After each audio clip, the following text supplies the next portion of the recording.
Okay. Just waiting for people to trickle in here.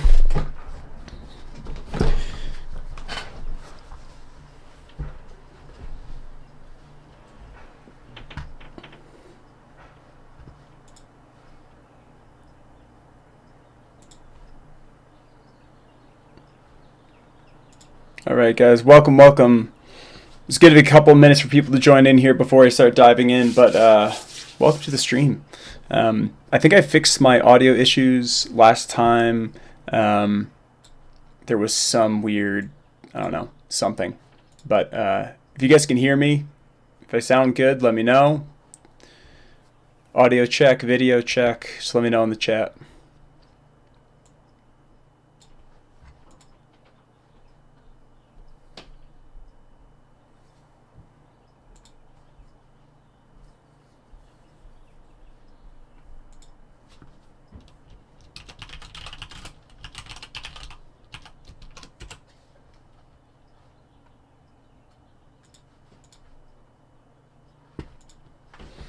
All right. Well, I guess I'll just dive in, guys. The purpose of this live stream is essentially going to be just looking through the last event.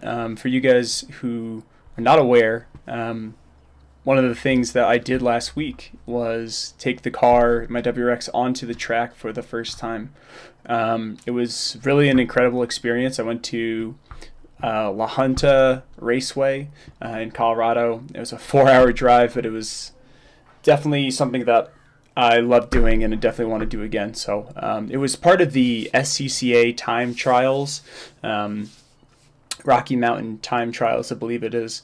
And they do time attack, what they call time trials, where basically you're scored by your fastest lap of the session. I actually ended up taking second place for max class. So I was max 3, and then there was max 2 and max 1 above that. And all those classes in different tiers, they're essentially decided by what's on your car. And my car got bumped up into max category because I'm running ethanol, but the other, I still have, stock header, stock block, stock turbo. So because of all of that, I was still at the max 3 category instead of higher. But absolutely incredible experience. If you guys haven't watched that video, please go watch it, but not right now. Stay here and listen to what I have to say. But yeah, so I can just start with our first video here. This was basically the first time I'd ever been on track, and it was a bit of a mess. Yeah, it was definitely a bit of a mess. Before I get started though, happy Sunday to everyone. Happy Mother's Day to everyone. If you got a beer, make sure you open it up. Hang out. All right. I know it's a little late for people on the East Coast, but this is the only time I was able to do this week. So, again, for the context of this video, this was the first time I'd ever been on track with the learning group. It was the time trial school right at the beginning and beginning of the day. So this is nowhere near fastest times, fastest laps. It was nowhere near anything that you'll see in some of the later videos, but essentially it was getting a feel for it. We had a big group, and it was a lot of awesome people I was able to meet through this. So the first day on Friday was the time trial school, where you go out and, learn what you're doing, learn the track, get some experience. You'll see me actually pointing and waving to, giving a thumbs up to all of the different people working the track in this video. The reason I'm doing that is it's always good when you're going out, either in the first lap of your session. Oops, didn't mean to pause it. Or first time out of the day, you always try to acknowledge the corner workers, so the flag workers at each corner.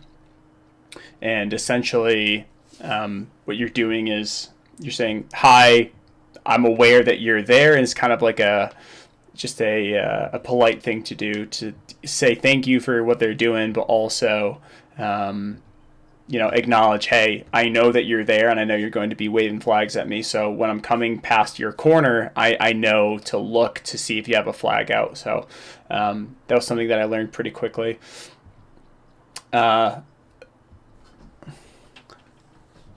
Watching your videos made me fall in love with the WRX, and now I'm saving up to hopefully buy an STI. That's awesome, man. STI is awesome. It really is a good platform. I think there's less work that you have to do with it to get it to the same level as the WRX. That being said, I think that the two are actually pretty comparable. So this blue car in front of me, that is my buddy Trey's STI. It's making a lot more power than I am. And guys, keep in mind, in this video, this is literally my first lap ever, and this is during the school, so we're all taking it very, very slowly. I'm kind of letting the gap grow between the car in front of me and the car behind me, so everyone has a little bit more room to work with. Just trying to follow his line, not getting too close, and so I don't, smash into the back of him in the first couple of laps here. But this was, if you guys watch the speeds here, this corner, 39 miles per hour low. That's turn 3. So after this little clip here, I'm going to pull up the actual picture of what the track looks like. Show you guys some like an overview, really what we're working with this track. It is relatively short. It's 1.3 miles, and its shape is a little interesting, but it's a good track. It's let's see, that's the first end of the first one there. I have hours of footage, so I'm not really going to be boring you guys with too much stuff here, but let's pull up the picture of the actual track itself. So again, this is La Junta Raceway. Over here in the corner, actually, let me open this up with paint so I can actually draw on it and show you guys. I can paint. There we go.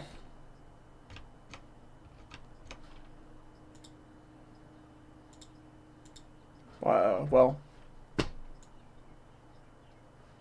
guess that'll have to work. So again, this is La Junta Raceway in La Junta, Colorado. I was saying La Junta. Everyone says La Junta down there. They did not like having it pronounced incorrectly. So La Junta Raceway is 1.3 miles long. Over here, where I'm circling with the red, this is really the entrance to the track. It's where the staging area. So before we went out into each session, we would line up the cars kind of like this, and there'd be the track admin standing here, checking people in, making sure that everyone's registered, all of that, and then as the track cleared and got ready for us, we would go out and onto track, basically right here. So this line here is the pit lane. They call it the hot pit because you can come in and out back onto track, on, off track really easily. And then right here is the track exit, and then here's the track entrance. And then I'm going to do in blue here the finish line. So the finish line, start line is right in the middle here, and that's the control tower where that blue circle is. So when we would go out, we would always go through this hot pit, and the track would be completely clear. But in the middle of the session, if you say you had to check on your car, or you went off, or you're overheating, you would shoot into this hot pit here through this exit lane. And then you would hang out here, which is separated from the main track with, a couple jersey barriers. And you could hang out there for a little bit, and then you'd wait for the official and the control tower to release you back onto the track. So that's kind of just an overview of what it's like. I'm going to go through and mark where these turns are. So this long straight here on the front straight is really, the killer. It's where you get the most speed. The highest speed I saw on my GoPro was 119 miles an hour. The Track Addict app that I've been using, it runs off of the GPS on your phone, which isn't always the most accurate. But through the GoPro video, I was actually able to see on my dash 119 at the end of this straight here. So the end of the straight, we have turn 1, and then halfway through that, we have turn 2, turn 3, turn 4 and 5, 6, and then 7. So it's a pretty simple track to work with, and it really felt good to learn this track, and it was a great introduction because there is a lot of simplicity to it. There was nothing too complicated, so I think it was a great intro. Alvaro asks, how much does it cost to go to a track? It really depends where you are, what track you're going to. For me, the entire weekend, because this wasn't just the track day, it was the driving school, and then the 2 track days after that. I think total it was like $350, but usually just raw open lapping days are much cheaper, like $125, $150. Sometimes less than that if you can find a special deal or something like that. But so it's, why can't I zoom in here? There we go. Let me move me to here. Okay. Okay, so let's talk about turn by turn here so you guys really understand. Turn 1 is really just a really long overhander. Like I said, you're carrying so much speed from this straight that when you start entering this little curve here, right about there, you're going to start braking. And one of the biggest issues I had on this straight was braking too soon and too much, and not carrying enough speed for the rest through the rest of that turn from between 1 and 2. Turn 2 is really interesting because there's one little issue here, and I'm going to try to give you guys a little zigzag. Right here at turn 2, there's this massive bump where the concrete or it transitions from pavement to concrete, and you'll see that in those videos, but that bump really unsettles the car in an incredible way. For when I was first going out, I was hitting that bump at 75 or 80, and by the end I was hitting it, I think the fastest I hit that it was 105.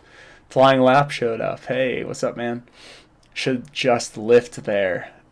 At the end of the straight, man? Yeah. A lot of people were tapping their brakes. I didn't have that kind of confidence to not brake there at this green line I'm just drawing right here. I ended up tapping my brakes and slowing down to probably 95, and then keeping it in 4th gear, and then getting the speed back up a little bit before hitting that big bump in turn 2. And then as I continued on towards turn 3, you're braking really hard and then turning in to turn 3 there. Actually, I don't know if that's where that bump is. Is that bump here? Hey, Trey, help me out. Is that the green squiggle that I drew? Is that where that bump is, or is it a little bit farther? I think it might be a little bit farther down here. But so Flying Lap, that's my buddy Trey, guys. He really helped me a ton in this weekend. But like I said, awesome experience, awesome group of guys. But that bump really proved to be an issue for a couple other drivers. He said he's trying to hit that bump at 115. Yeah. I don't think I have the balls quite yet for that. I need a little bit stickier tires to have that confidence to hold the throttle further through turn 1 and 2. I was really over braking. So when I show you guys my absolute fastest hot lap for the day, there are still plenty of issues that I can fix, and I think that's kind of the goal of these videos I'm going to be doing, this little live stream series that I'm going to do after each of my track days, so I can really analytically talk out loud about what I'm doing on the track, and kind of help learn and recognize some issues from basically the perspective of showing you guys, because that could be kind of eye-opening. So so you go over the bump. slam on the brakes, and it's concrete, so your tires are really yelling at you. So I brake and then come off, probably right around, maybe around here, right there. So I'm coming off the brakes there, clutching in, going into third, and then as I'm coasting around turn 3 here, I'm rev matching out, so that as soon as I exit turn 3, I can essentially be in gear and get full back on power. One of the biggest issues I was having was going too deep and coming in from an angle like this. I really think that by the end of the day, I was really hitting the apexes correctly, which are the outside edge. Well, not the outside edge, I'm sorry. That's the limit of the track. I was really using that on the exit, but the inner apex right here, I was really aiming and diving in for that, so that I was able to hit that corner as fast as I can, and really use the rest of the track on the outside of that turn 3. Going into turn 4, we have a mini straight here, basically flat out in third. I usually slam on the brakes right around here, off the brakes around the corner, and then we're hitting this inside apex here, and then coming back right on the track after going through that corner, turning right, getting over to the right side, and then hitting this apex on turn 5, and then really using the curbing on the outside of turn 5 here. And then this long straight at the end, the back straight, that was also a lot of fun. I think the other biggest issue I had was in turn 6 and not carrying enough speed through there. Turn 6 is really just a kink in the road, and you don't really need to use your brakes too much. And I think one of the biggest issues I had was forgetting that turn 6 wasn't turn 7. So turn 7 is obviously really, really big and aggressive, but turn 6, all I had to do was tap my brakes and keep going around the corner, and then really use this braking zone here before turning in for 7. It's a very similar issue I had on turn 1, where, big long straight, you see the track turning away from you at the end of it, and you kind of panic a little bit. So really, turn 6, I can improve there, keep more speed through this corner. There are quite a few bumps around that area of the track too, which make it a little difficult, but I think with a little bit more confidence and maybe some track tires, I think that corner could go a little faster too. Turn 7, this is one where it's kind of like a really long apex. I don't know if that's the correct term, but it's not a double apex, but basically you want to hug once you get out of that braking zone. You want to turn in around there and then really use that corner, the corner of the track, the inside line, to hook your tires, because that is banked in turn 7, and then you could really use all of the track on the way out right here, and then you're back onto the main straight. Turn 7's pivotal on the previous lap for your hot laps, because the exit speed determines what your top speed on the front straight is for the next one. So when we're doing hot laps, right, we're trying to get a really good time per session. It's not just one lap. You need to have a good pace coming out of the one behind in order to get a good time on your next one. So kind of beat that to death. Want to show you guys this other video here, which is my first time braking 1 minute. So video starts with me exiting turn 7 here. So it's exiting right over here and getting onto that main straight. Wrong one. It's a very interesting shape for a track. It is, yeah, man. I wanted to buy a sticker of the track outline to put on my window to say, so I like to show support for the tracks that I've driven on, because I think it's really cool. But I don't think I want to just put that shape 1 sticker, that one Lahunta racetrack sticker on my car because I don't think people will understand that it's a racetrack. So I gotta wait to get onto more tracks before I can put them all in a group so it doesn't look weird. But anyway, so here is my first time breaking 1 minute. Unfortunately, the actual transponder on this lap showed just over. It was 1 minute 0.001 seconds. My Track Addict app showed me just below 1 minute, so that's what I was reacting to at the end here. But you know, small peanuts, 5.9, 0.94. So we're talking 0.6 ish of a second. I'm sorry, not even 0.6 of a second, 0.06, so 600ths of a second difference. But it was still a cool lap, and it was really showing that I was making progress here. So I'm going to play it through.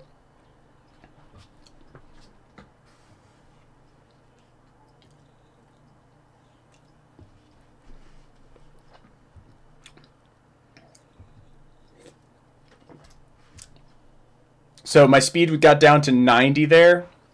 You know what? I'm going to play it through, and then we're going to go back. Let's do that.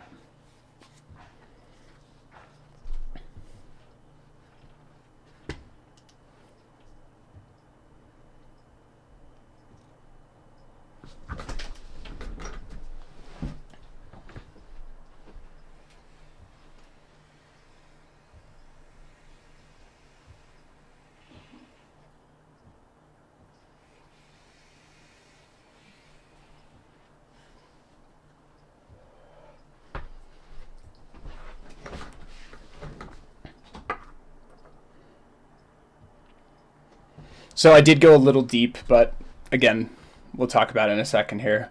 And this is probably one of my favorite reactions from the weekend, seeing the time.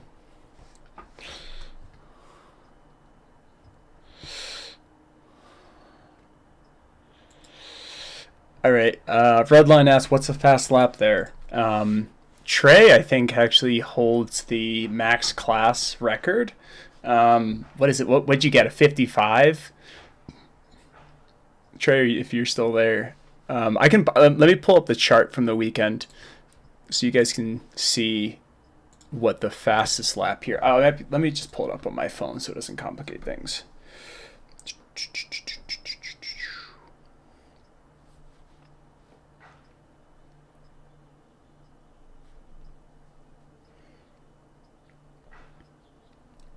All right. Event results. Downloading file. Okay. So in our group, a 54. So Trey's fastest time, the fastest time in the entire max class was a 54.08. So to give you context here, my fastest lap at the weekend was 58.3.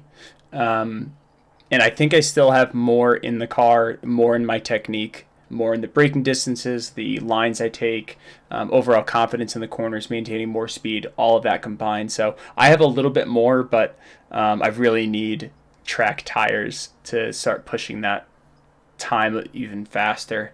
There's another guy named Brett who did a 54.97. He also has a silver WRX. Pretty similar to mine. I'm making a bit more power than he is because he's not running ethanol, but his time was so much faster just because of his confidence, his driving ability, his speed through every corner, knowing the track well. So all those combined, that's really Smedia called. He wants his couple of viewers back. Oh, is Smedia live right now? Did I mess up? No, I love Smedia. No, is he live?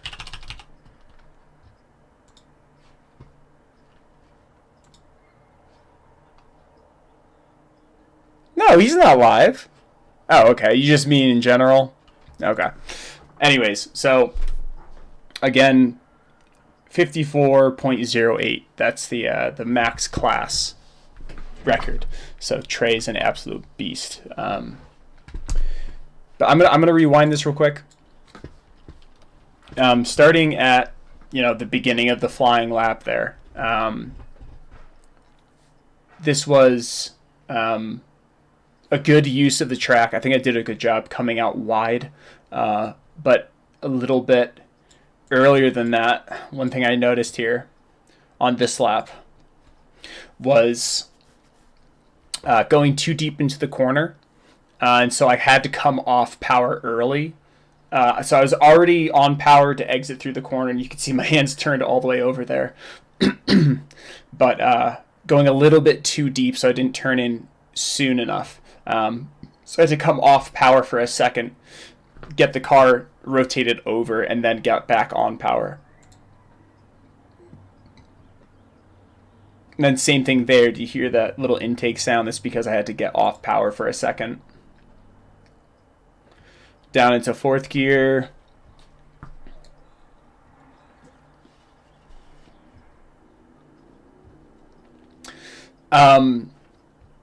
Here, again, I should be carrying more speed through this, and I think I did in my faster lap. You'll notice that. Let's see if I can get a freeze frame. So I'm on the brakes right about here, just starting to turn in during turn 1. And you see my speeds all the way down to 90. Ideally, you'd be able to hold, maybe 105, 110 all the way through that curve. So again, it's kind of the confidence thing, knowing when that braking point is. There's that massive bump. I really can't emphasize enough what this feels like, guys, because it bumps you around. The GoPro here is mounted to my helmet, so that absorbs some of it. But I also have it on like hyper smooth, so that kind of like smooths out a lot of the rattles and bumps in this course. And so this bump is insane. So I come off power, and then I think I clutch in right before the bump, and then as soon as I'm past it, I'm on the brakes here. So I go into third, rev match right there. So that was really good use of the curbing on the outside.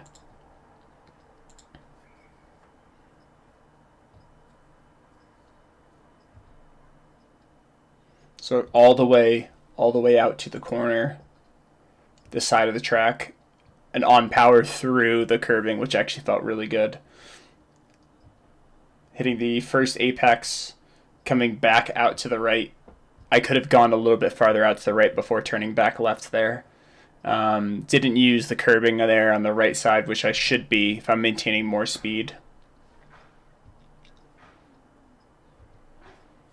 That's turn 6 right here. So this turn, this is the one where I'm panic braking. So you see my speeds out down to 68, 69 miles an hour. I should be holding 85 or 90 through that, and then really using the braking zone. You can see where all the tire marks here. This is the main braking zone for 7, and I think really using that, keeping more speed through that section would really add time. So rev match through, turn out. Oh, I really used all the track there.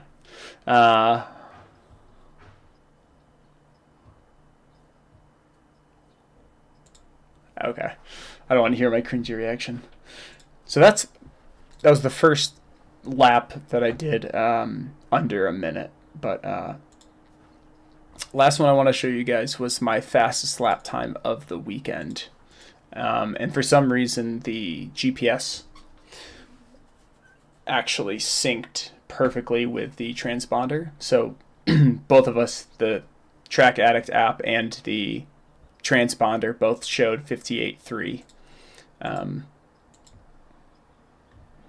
You'll see me looking down here because I actually came out of that corner really weird. Usually I'd be in third here, and further back I actually was in fifth. So I clutched in before this turn 7. I went up to third while clutched in, but I missed. I went to fifth, and so I was exiting turn 7 at a pretty low speed, which sucks. And then I panicked, and I didn't think to go back out and up to third, so I just went down to fourth and just kind of held it. So I look down, make sure there wasn't something in the shifter. It was just user error. So my top speed there was actually not super fast. I think it was one. Let me go back. 117. Okay. So still pretty decent, even though in previous laps I had gotten up to 119. I think I may have touched 120 or close to it at one point, but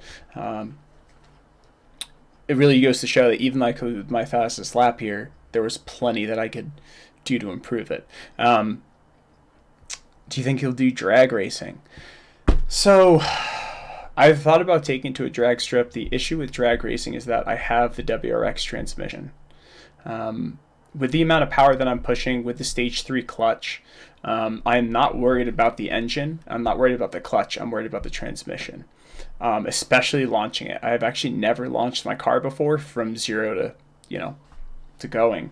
I think it's too much risk for shattering your transmission. With the WRX, you have the split case 6-speed, and they're just really not strong enough. You're just risking so much launching the car. So if I still had a stock clutch, that's a different story, because a stock clutch, if there's some kind of bad issue with the launch, usually it'll cause the stock clutch to slip, and so the trans itself won't take as much of the force. All that would be transferred through to spinning the clutch. But because I have a stage 3 clutch, I'm not, I don't think there's any chance of that clutch slipping. Like, it'll slip a bit, but if you just dump the clutch right instead of slipping it the right way, all of that force is put directly to the transmission. So maybe in the future, if I ever upgrade to the STI transmission, it's something that I've been considering. But as of right now, no, I don't think I'm going to be drag racing. All right, so back to the video. This is my fastest lap. We are just about to enter turn 1. And if you watch the speeds here, you'll notice that I'm taking that way faster. So lowest speed I saw there was 97 in the previous lap video. I think it was like down to 90. So I could still hold through there. I just need a little more confidence. I could absolutely hold more speed, but very, very good improvement there. Over the bump, turn in, hit that inner apex, use all the track all the way out to that curbing.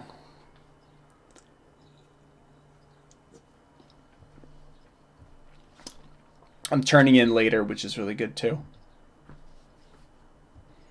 Using all the track here, touch the outside curbing for a second on power.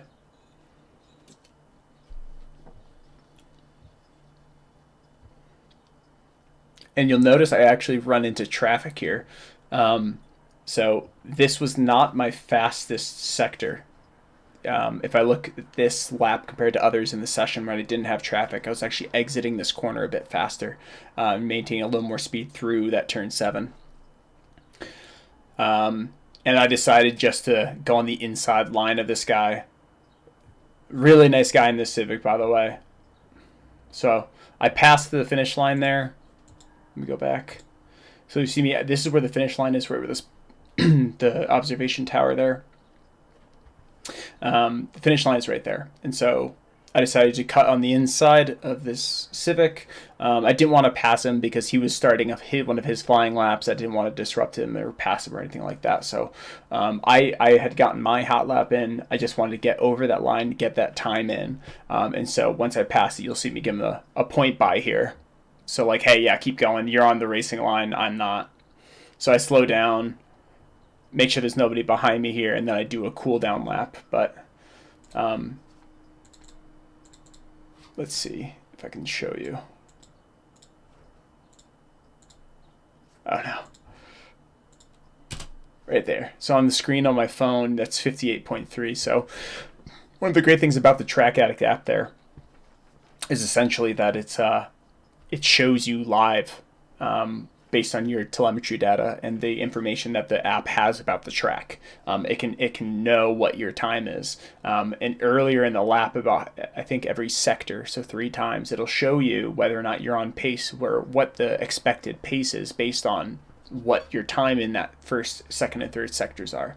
So very helpful. I do want to add a additional GPS unit that that my phone can use. That would probably mount above behind my rear view mirror there, up in the windshield. So that would absolutely increase the accuracy of my data. If you look at one of these screenshots, let's see if I can find it here.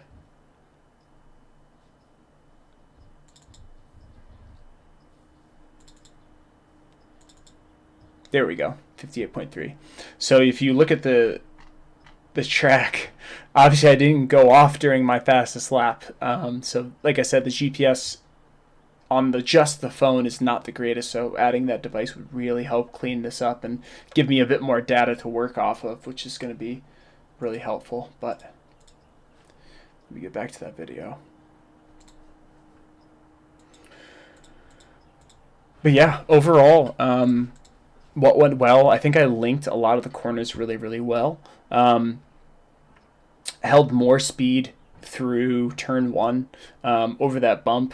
I think I was using and hitting the right lines. Obviously, I can go through and nitpick. Spooky Dark, what's the app called? It's called Track Addict.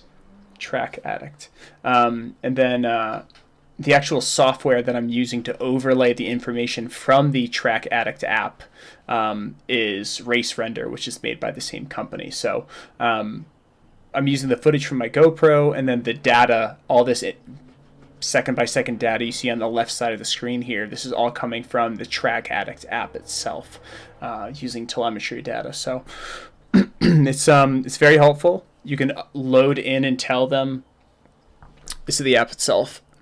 You can tell it what track you're on, and it'll automatically sync everything for you.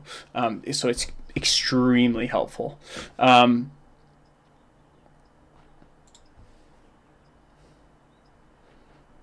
Yeah, so that's it, guys.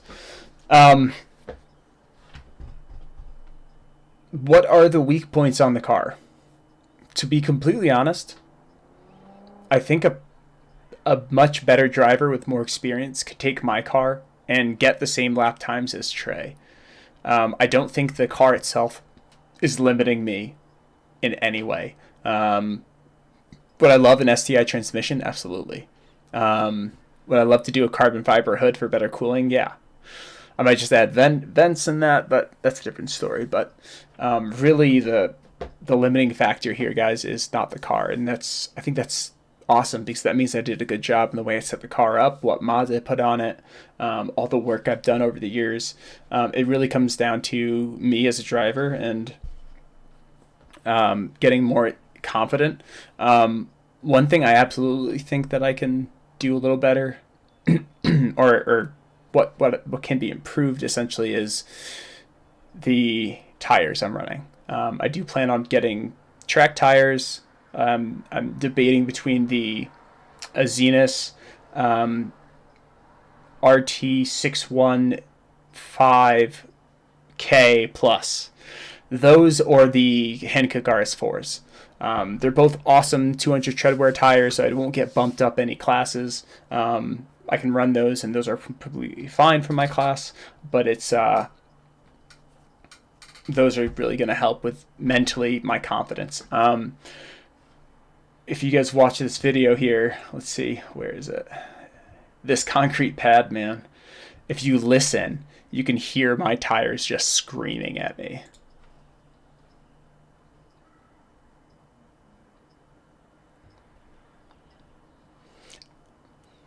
And partially that's because of it being concrete, but you'll notice with much stickier tires, that sound is not nearly as bad. So with the current summer tires, they perform beautifully. Could I get faster times on my summer tires? Absolutely. With more skill, more drivers, more seat time, more experience, more confidence, all those things. But this is also my daily driver, right? So I don't want to be constantly shredding my tires on the track. So that's one thing that I think I can still do without really, giving the excuse that oh, it's the car's fault that I'm not driving as well as I should. No, absolutely not. This car is absolutely amazing, and it feels really good. I'm just really proud of the way I've set it up, to be completely honest. But it's more experience than anything. One day, maybe you'll get faster than him. Oh, chasing down Trey, man. I don't know. I don't know. I think the learning, it might take an entire season of doing the time trials. I think throughout the year, our times might get closer. But comparing his times from this year to last year, I mean, he's shaving seconds. He's getting so fast. So it's cool. It's I think the biggest takeaway here is when you guys go out on track, regardless of what series, if you're doing open lapping, what kind of cars are around you, all of that. If you're doing time trials or time attack, you are your own competition. You are your only competition. And yes, you want to do as best as you can. And yes, you might have some kind of friendly rivalries built up, and you want to push the limits of your car. But when you're first starting off, and this is something I talked about in the past, when I first started off going into this series to go to this first track day, one of the biggest things I wanted to focus on was not having any kind of ego, not comparing myself to other drivers. It's great to see, where I can improve compared to other drivers, but never like going out with the intention, like oh, this lap I want to beat that Evo. No, it's if you beat the Evo, great, but if you need to focus on your own lap times. So really for me, it was just so cool seeing session by session just shaving seconds off. And then I had that giant jump down to 58.3, and that just felt amazing. So